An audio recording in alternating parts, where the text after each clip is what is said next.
middle. Okay. We all get your good sides. Oh my God, right in the sun too. Okay.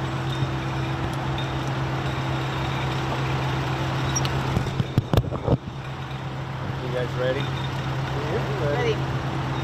First name, last name, title. Mark Trevino, Battalion Chief with the San Antonio Fire Department. Chief, what can you tell us about this? Basically, we had an air conditioning unit on the second floor of an apartment building caught a little bit of fire. It wasn't enough to damage more than outside of the room, so everything was confined to that one room. But for safety's sake, we still went ahead and evacuated all three floors of the building, made sure everybody was out, nobody was hurt. Minimal damage to the one building. All of the people who were displaced, which was not very many, they're going to have somewhere to go. The hotel is going to put them up somewhere, either within a distant part of the hotel that's not damaged or with another sister property. Chief, en route to the scene, I heard on the radio you guys call for a 2-alarm fire. Why was it 2-alarm fire? Well, we call versus just a air conditioner. We call it 2-alarm fire mainly for the resources. Again, we have 3 divisions. We don't know how many people we have, so it's better to err on safety, and this is occupied hours, so it's better to err on safety. We may have 2 people, we may have 20 people per floor.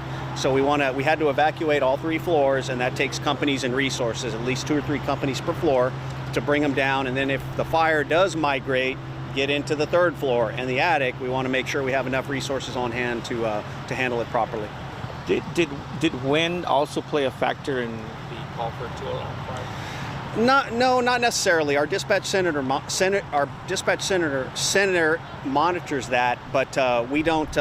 We may dispatch an extra company or 2, but they do advise us of the wind speed, so we do take into account of where we're at and how windy it is right now. But initially, just one floor, not really.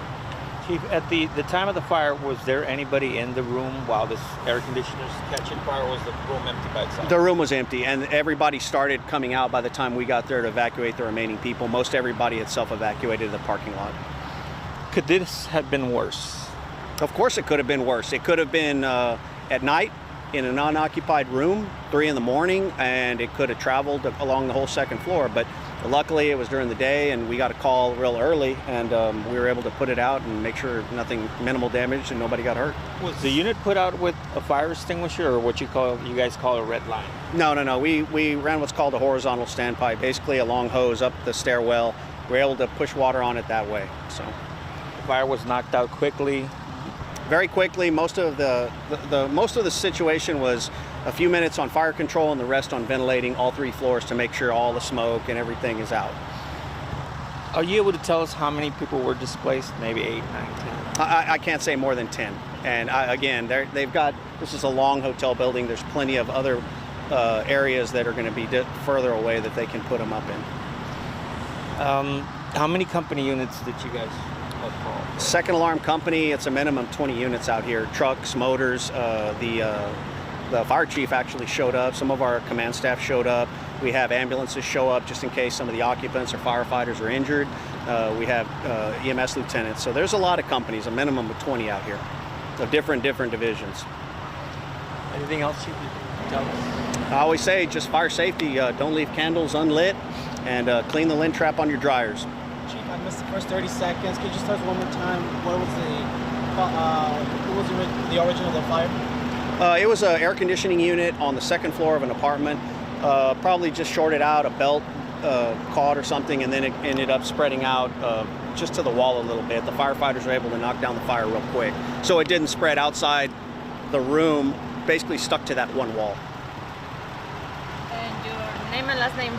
Mark Trevino, Battalion Chief of San Antonio Fire. Thanks. And Chief, upon arrival and then fire being out, 10 minutes, 15 minutes, 5 minutes?